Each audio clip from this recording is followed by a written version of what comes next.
جناب صدر اور معزز اساتذہ اکرام اور میرے ہم عمر ساتھیوں، السلام علیکم۔ آج مجھے جس موضوع پر گفتگو کرنے کا موقع ملا ہے، اس کا عنوان ہے میری پہچان پاکستان۔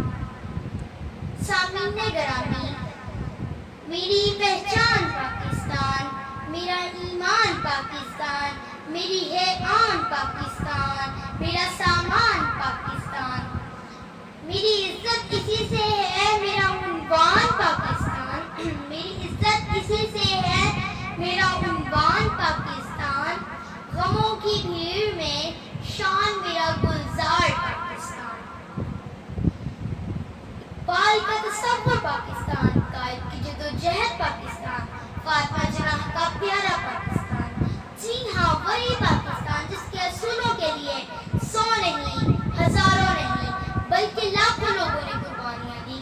کتنی ہی ماؤں کے سامنے ان کے جگر گوشوں کو سنگھاروں میں پرو دیا گیا۔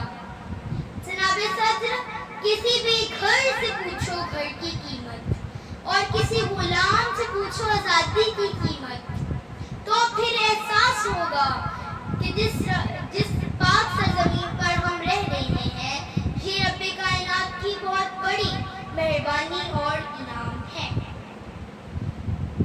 اس مٹی سے وفا تم بھی کرو ہم بھی کریں، اس مٹی سے وفا تم بھی کرو ہم بھی کریں، اس کا جو ہے ادا تم بھی کرو ہم بھی کریں۔ جناب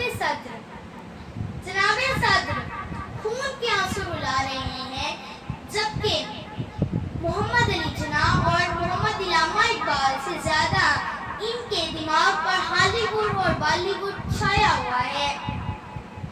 یورپ کی غلامی پر رضامند ہوا تم، مجھ کو تو گلا تجھ سے ہے یورپ سے نہیں۔